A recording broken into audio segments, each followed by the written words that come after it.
All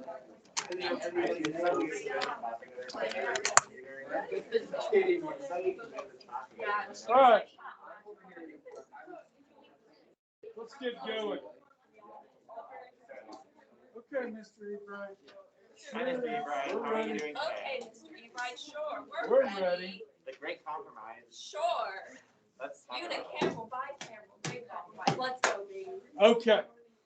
So I'm down to 2 essays. So sorry I didn't meet my goal, but you know, things happen. Okay. It's really Abby and Cameron. You're the last 2. Sorry. Cameron will be the 100% Just carry give her the a- bag. Let's see. Just give her one. We don't have one yet, so She'll be it. we do have some 39s though. But overall, pretty good. So I'll pass those back Wednesday and Thursday, so you can, and you'll be able to keep. Okay.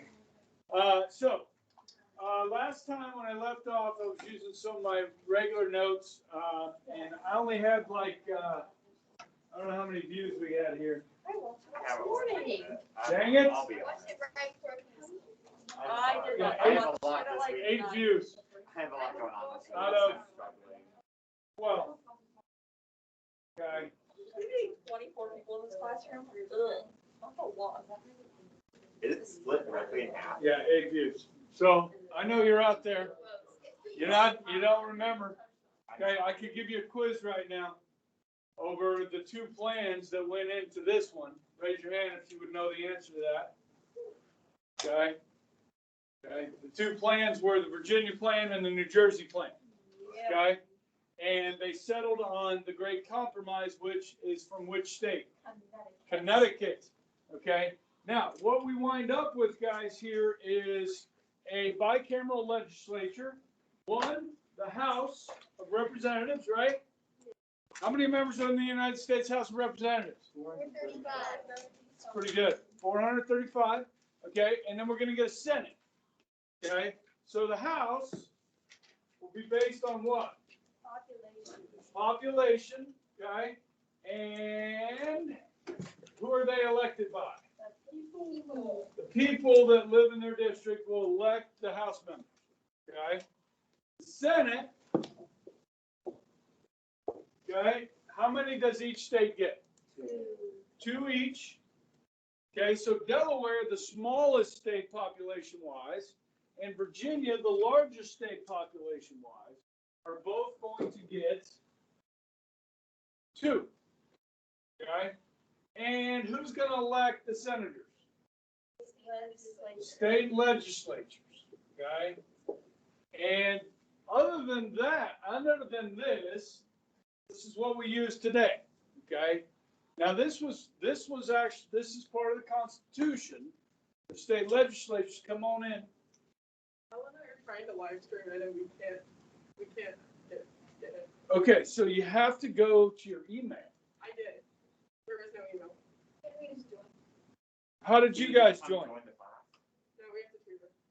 So at the top of your email on Outlook, it says, like in the top right corner, it has like history lecture, and it says like occurring now. He didn't send like a message this time. Well, it's automatic. On Monday, Yeah. Mondays, Tuesdays, Thursdays, Friday. How about your calendar? It should be on your calendar. So if you, go to the, We both tried and it failed. I don't I know. will check my calendar. Okay, Okay. sorry. Keep doing it. Thank you. Okay. So obviously, if that's part of the Constitution, and we don't have that today, right? The people get to elect the Senate today, right? What amendment changed that? 17. Did I give that away? Okay. You All said right. it yesterday. Yes, the other day. Yes, 17th Amendment. Okay, changes this to the direct election of senators by the people, which makes us more democratic, right? If we get to choose our senate, doesn't that make us more democratic? And since it makes us more democratic, it must be a good thing, right? I disagree. This is a bad thing. They should not have done this. I am in favor of repealing this amendment and the one that went before it. We need to repeal the 16th and the 17th, in my opinion. Does anybody know what the 16th Amendment was? When do most people start getting jobs? And they start paying what? Taxes. Yes. Just got my tax return back. Nice. Yeah, you get Your money back. refund? You got your refund already? Yeah, I turned that in a Nice. month ago. You are rolling. Okay. Guys, well, wait a second. Didn't the new Constitution have the power to tax? It did. Under the new Constitution, the federal government had the power to tax. What's this all about? Why do we need the 16th Amendment if they already were taxing? Because what they used to do, guys, is they used to tax the states. The federal government would tax the states based on the state's population. Follow me? Not till the 16th Amendment did they come into your paycheck before you even got your paycheck and took the taxes out.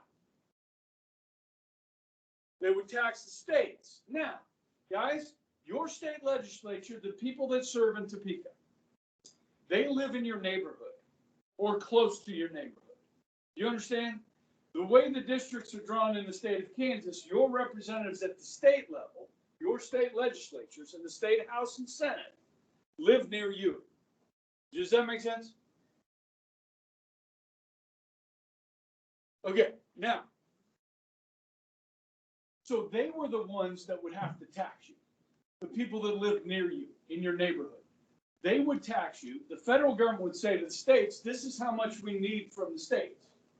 And then the state legislature would tax you, and then the states would pay the taxes to the national government. So basically what we had before the 16th Amendment was a buffer between you and the federal government. There was a middleman, somebody that lived really close to your neighborhood, okay? And then that same middleman, your state legislature would choose the senators that represent our states in Washington, D.C. Okay? Raise your hand if you can name the 2 U.S. senators from the state of Kansas right now.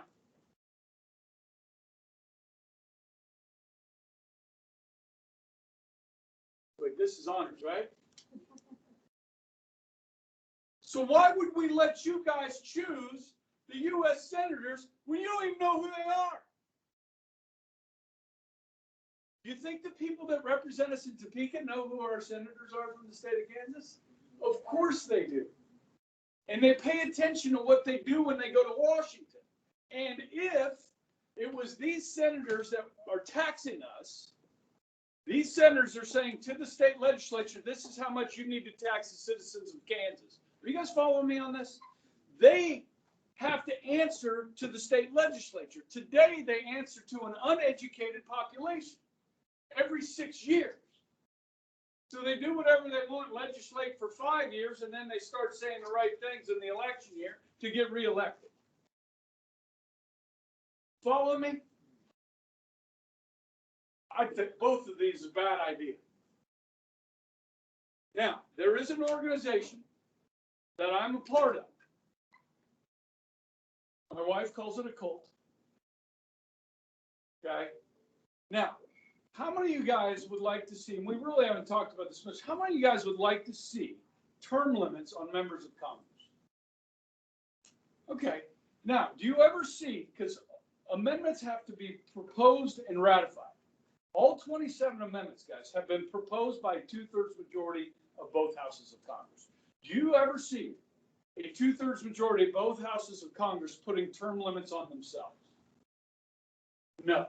So they provided for another way to pass amendments.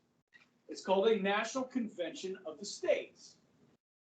What we just studied in Philadelphia, where they wrote the new Constitution in 1787, the Constitutional Convention, was a convention of the 13 states. They all sent delegates to Philadelphia for the purpose of writing a new constitution.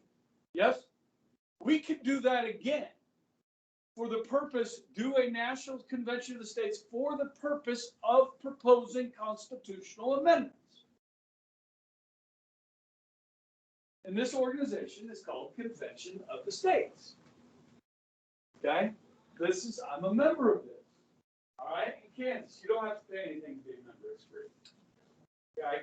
So all you have to do is go on Facebook or Google Kansas Convention of the States. Now, I went to Topeka 2 years ago when the bill was going through the Kansas legislature as to whether Kansas should join the Convention of the States. So I went with a bunch of other like-minded people up to a committee hearing in the House on governmental affairs. And it passed the Kansas House, but failed in the Kansas Senate. Right now, they're up to 14 states. You need 34 states to send delegates to a convention of the states. Now, once you get 34, the others will come on because they don't want to be left out. You know what I mean? They want to have a say. All right. The number one thing this group wants to do is term limits. Now, the smart ones like me are like, okay, we get there, we're also going to repeal these two. Okay. We'll propose amendments to repeal these two. Okay. Now, guys, this is nuts to do this, but people, well, it makes this more democratic. It must be good. But guys, people don't pay in close enough attention. The reason they set it up this way with the state legislature, guys, is to create a buffer between the national government and the people. To give the states more say, more power. Guys, there's no way in hell we would have $30 trillion in debt at the national level if we didn't have didn't have these two. If we didn't have these two, there's no way we would have a national debt like that. Now, we may run a national debt during a major crisis like a world war or something like that. But guys, today it's just like, all right, it's another trillion. It doesn't matter. That's enough. Just print some more money. Seriously. Because the states would say to the senators, if you're going to Washington, you need to knock that crap off, or you're not going back to Washington. Do you understand? Now, is this a big deal? Yes, it is to me. Okay. Now, it was a big deal to a few of my students a few years back. Wichita State has this distinguished scholarship invitational thing. I don't know if you've ever heard of this, if any of you guys went. Okay. But it was literally like the week before a bunch of my students went to that. And I know it's probably different with COVID, but they used to put all these students that went in like roundtables. Okay. And they would give them a discussion topic. And then people would go around, the Wichita State people would go around and listen to the students and the debates that they came up with and thoughts they had. Literally, the question was the 17th Amendment. And the week before, I had just given the propaganda I just gave you, okay? And my students knew all about it. And 3 of them came back on Monday morning and said, Mr. Ebright, you wouldn't believe it.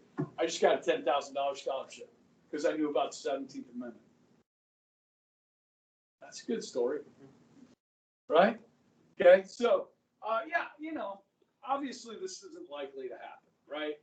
But I think when I first started teaching government, I was not in favor of term limits, okay? Because we've had some wonderful statesmen over the year, statesmen and women over the year that have served in Congress. People like Bob Dole that represented the state of Kansas for many years in Congress, who's a good man and, a good steward for us. But then you get a lot of crappy ones in there too that you can't get rid of. Okay, so I'm ready to drain the swamp there. Let's go. Let's do some term limits. All right. Okay. Anyhow, moving forward. All right. So great compromise. Are we done? Are there other things we got to ferret out? There's other problems we got to deal with here. Okay. And one of them is that. What do they say? The $64,000, 64,000-pound elephant in the room. You guys heard that phrase before? No. Huh? I've heard the elephant. Yeah, the elephant, but it's 64,000 pounds. Yeah, the elephant is. And what is that elephant in the room? That We're writing a new constitution for all 13 states.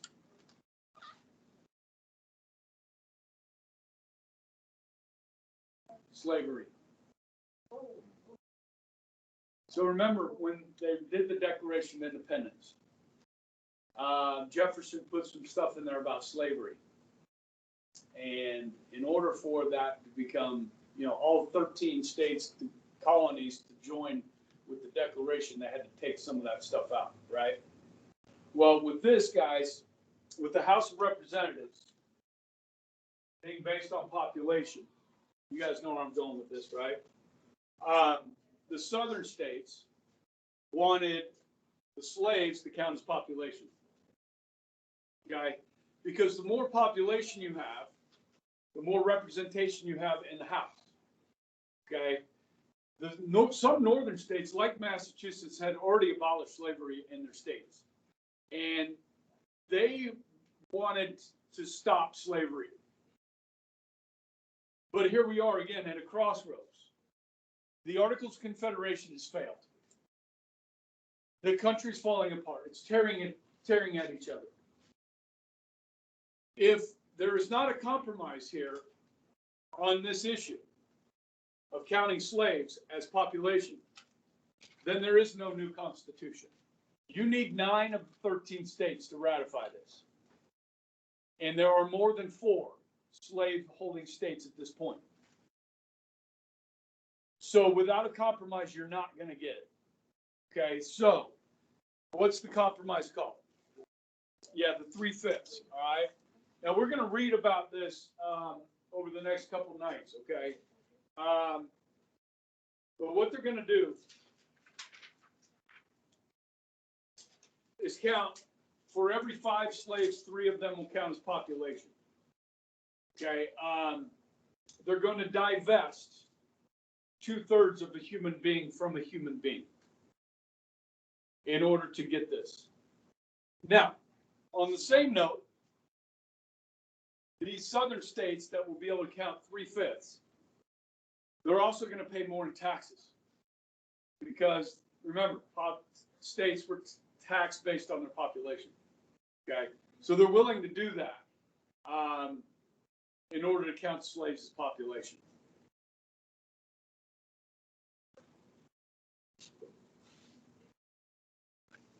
This is not part of the Great Compromise. Right? It's not part of the Great Compromise. I don't think we can attach the words great to this compromise. Okay? I'm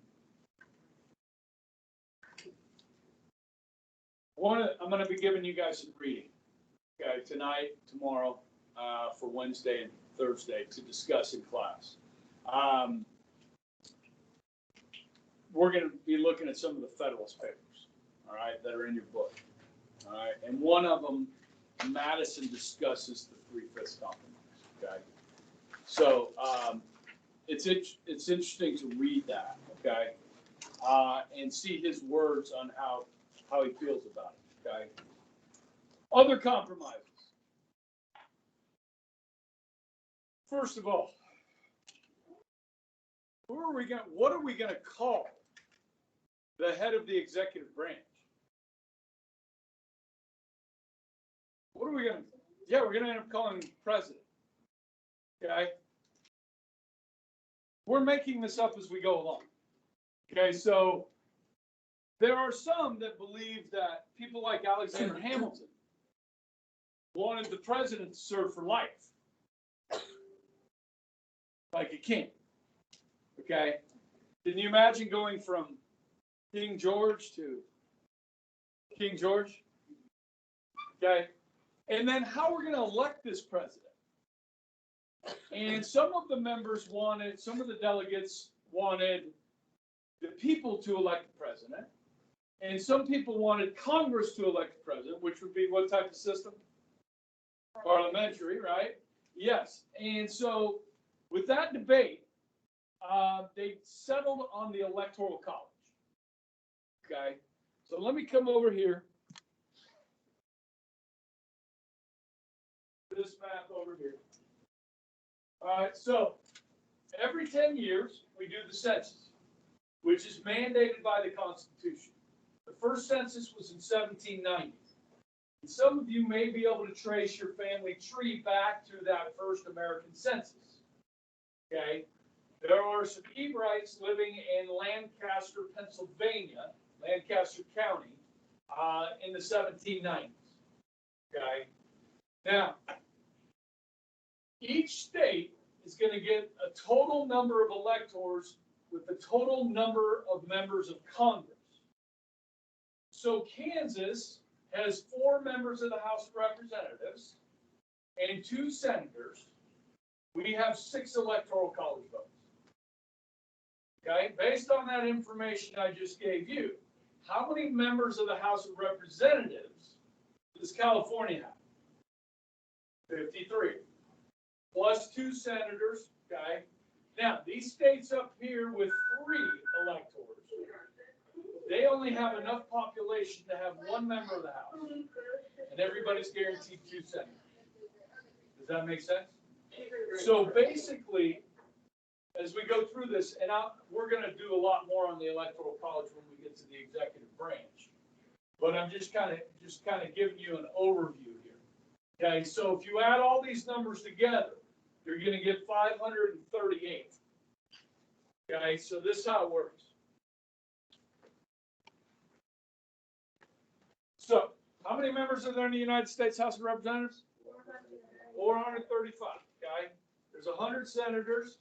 Okay, the people that live in the District of Columbia, they live in the contiguous United States of America, but they are not a state. But they get 3 electors. Add that up, you get 538. Divide that by 2, half, it's 269. To win the presidency, you need 270. Okay? So when we get to the executive branch, guys, we'll talk about this debate over it. Okay? But again, what did we just talk about with the 16th and 17th Amendment and the New Jersey plan and others? Is that states are concerned that they're going to lose too much power. And what the Electoral College does is it does protect states' power. Okay, it gives them a say in these elections. Okay, but people will choose electors. Okay, so basically, guys, for Kansas, the Republican Party is going to nominate 6 people to be their electors. The Democratic Party is going to elect 6 people in the state of Kansas to represent as electors. If there's a third party, like the Libertarians, they're going to nominate 6 people to be their electors. Okay? If you win 51% of the popular vote in the state of Kansas, you win those 6 electors. Winner takes all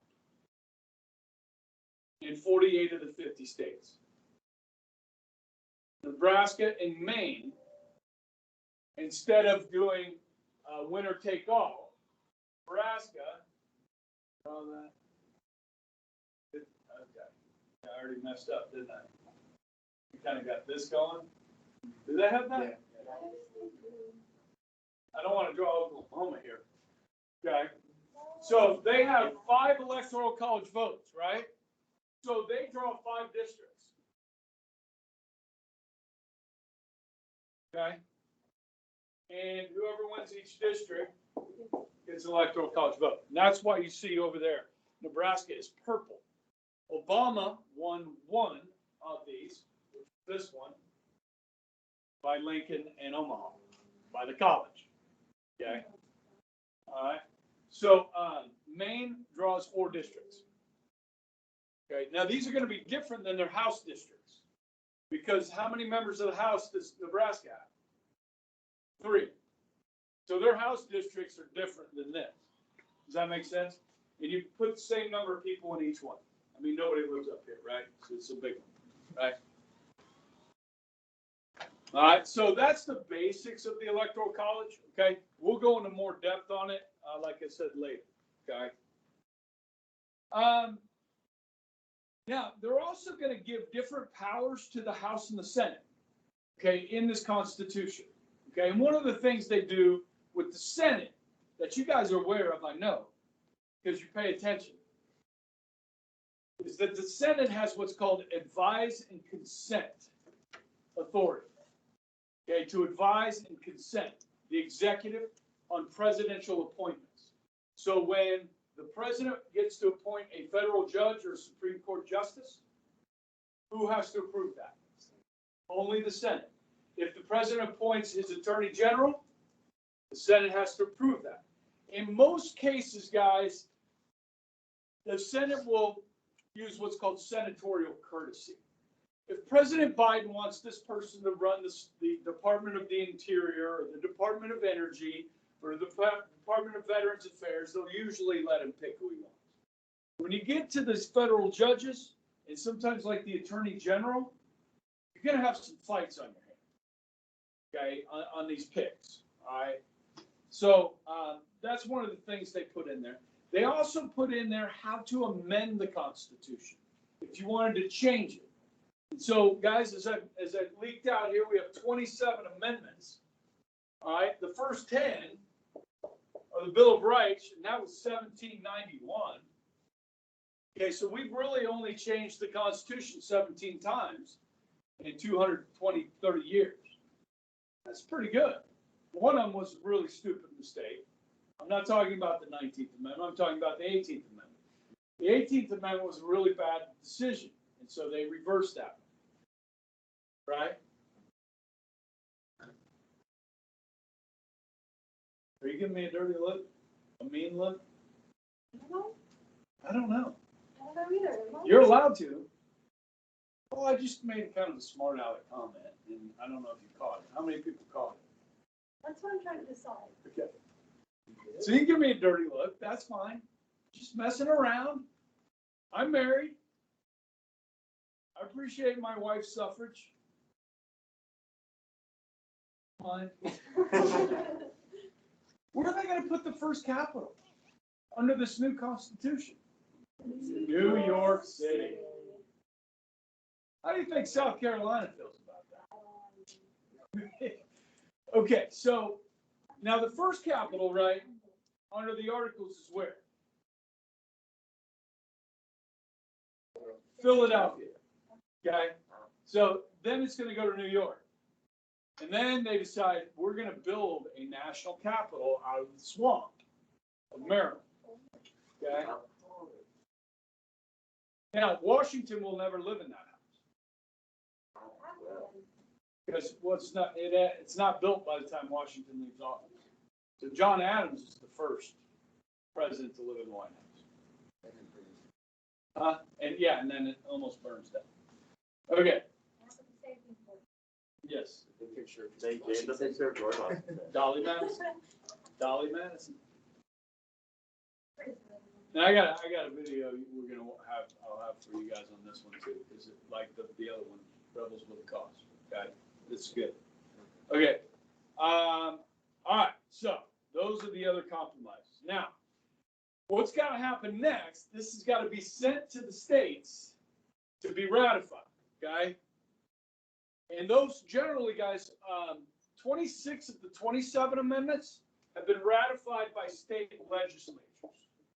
So that would be in Topeka for us. They would decide whether they want this amendment or not. But there is another way to ratify constitutional amendments, and that is through what are called state conventions. Only one amendment has been ratified through state convention. I'll give you a hint. Yeah. It must have been a very spirited time. The 21st Amendment, okay? So what we're looking at here is you need 13 state legislatures to look at this new Constitution and say, yeah, this will work for us, okay? But you're going to have a problem because some of these states are not on board with this. You need 9 states, but do you really want to start your new country off with 9 of 13? you really want all 13 to ratify this, okay? So there's going to be a fight, an argument over this. And what we're going to see, guys, is the first two political parties here. The people that support the new Constitution, then those that are opposed. And what are we going to call these two people? Anti-Federalist. Whose reigns. Yes. The Federalists and the Anti-Federalists. Okay. So now, actually in your book, I give you, on page 43, a whole bunch of different arguments that they have. But I'm going to condense that a little bit.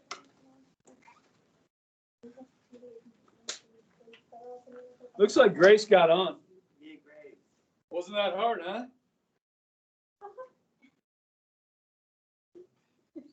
Might not be listening. Okay. Okay, so let's look at the Anti-Federalists and the Federalists, all right? Let's start with the Anti-Federalists, okay? So as you can see from here, let me highlight some of these big ones, okay? Yeah.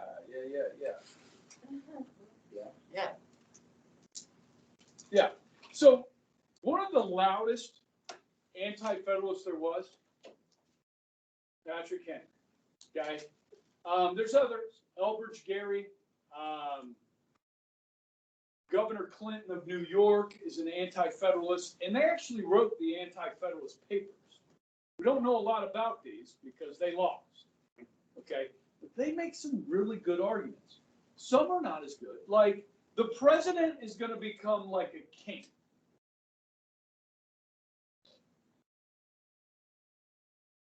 Now, remember how these people fear power, right?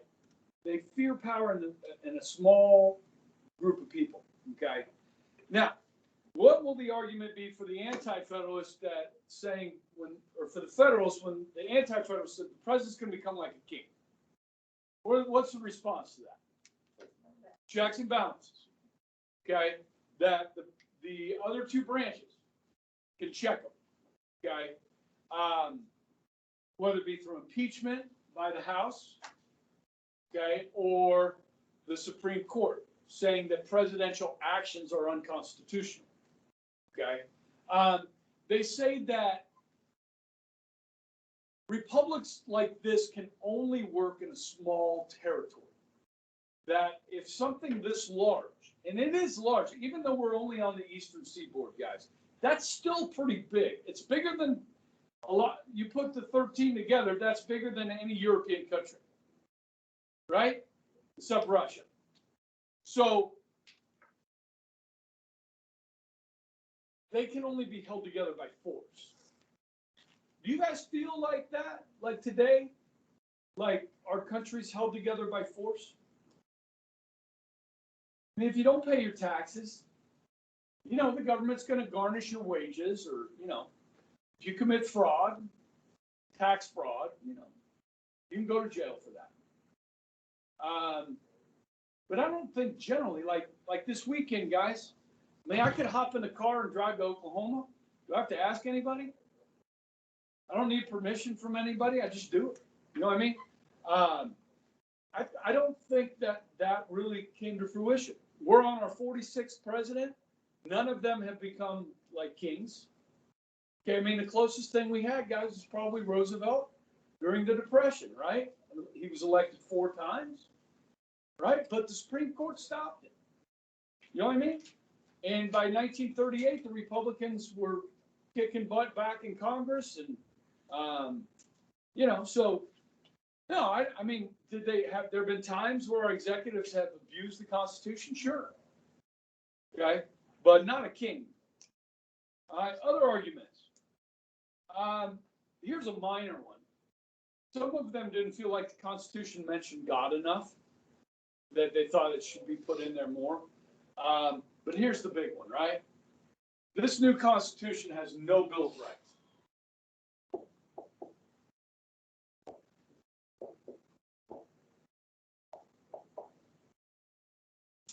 The Anti-Federalists said, look, we want it in writing.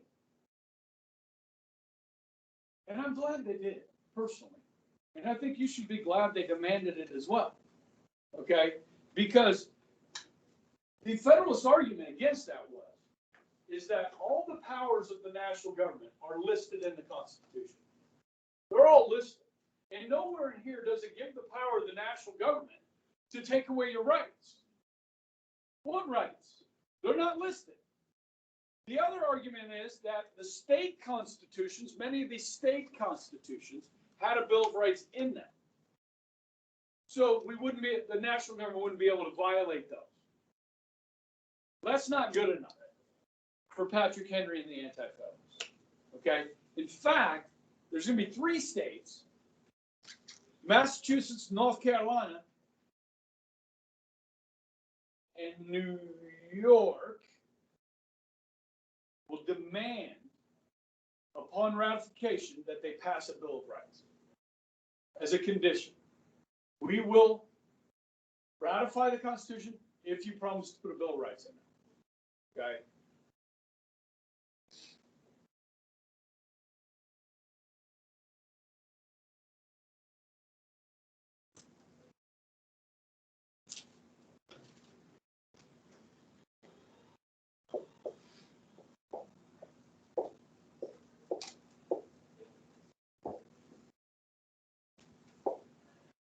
Delaware becomes the first to ratify.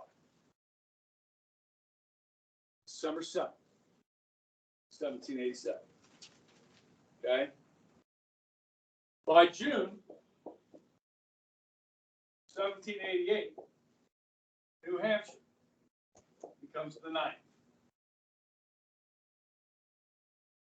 Both small states. Both states felt like the Senate would protect them. Okay? And so they joined up. When they did the state quarters, this probably predates you, when they started putting states on the back of the quarters, the first one they minted was Delaware. Okay? The 9th one they minted was New Hampshire. Okay? Now, Virginia and New York are deeply divided on this, and these are 2 of the most important states. So in New York, you had 3 men write a series of essays called what? The Federalist Papers. 85 essays written by what 3 men? Okay, I'll say it so in case people don't know. Madison, Hamilton, and Jay. Now, John Jay only writes 5 of them. Okay? Madison and Hamilton write the rest. Now, they're going to use a pen name. They're not going to use their real name when they publish this. The pen name will be Publius. Publius. Now, Madison is very respected, as is John Jay. Hamilton, on the other hand, is a lightning rod. Okay? He's one of those guys, you either hate him or you like him. It's kind of like Trump. Okay? So it's probably better we don't put Hamilton's name on this. Because some people won't even read it. Okay? He's cocky. He's arrogant. Let's leave his name on. Okay? So, citizen of New York is the pen name. Publius, citizen. Okay? And these essays explain this. This is the Constitution. It's a very short document. It fits on one piece of paper. Granted, a big piece of paper written very smally on. Smally? Written very small on. Smally? In fine print. Written in fine print on one sheet of paper. Now, guys, these 85 essays explain this. These are probably the 3rd most important documents written in American history, behind the Declaration and the Constitution itself. If you are a federal judge, a constitutional lawyer, Guess what you need to know backwards and forward? This. The Constitution says the president, the vice president, and federal judges can be impeached for high crimes and misdemeanors. Misdemeanors? Jaywalking is a misdemeanor. Speeding is a misdemeanor. What do they mean by that? Guys, my copy of the bill, of the Federalist Papers, has an index. And I can go to impeachment and find references on multiple pages in this book where they explain impeachment. Okay? So, this should be required reading for every freshman in high school. How about required reading for every honors government student their senior year? I was playing golf one year on vacation. We were on the Outer Banks out in North Carolina, and it was kind of at a resort. So when you go play golf, they don't let you play by yourself. They usually pair you up with a stranger or something like that, you know. So I got paired up with this young guy, and so we started talking. He says, "Yeah, I go to James Madison University." I'm like, "I know that guy." And he said, required reading for all freshmen at James Madison University, the Federalist Papers. Okay, every freshman had to read it. Okay. Now, I'm not going to make you read them all. And I'm not going to make you read the whole essays. But I am going to make you read excerpts of 1, 2, 10, 51, 54, and 78. Okay, so what I want you to do for homework is do that little annotated note thing you do. Okay? Highlight, just make some comments. That'll be good things to talk about in Mr. Ebright's class on Wednesday when we bring up each of these. What's the main point? Give me a line that sticks out to you, that sort of thing. Okay? These are wonderful and very well written. Okay? I guess we're running out of time, so I summed that up at the right time. All right? And so with that, after we do that discussion, we'll talk about the basics of the Constitution. Okay?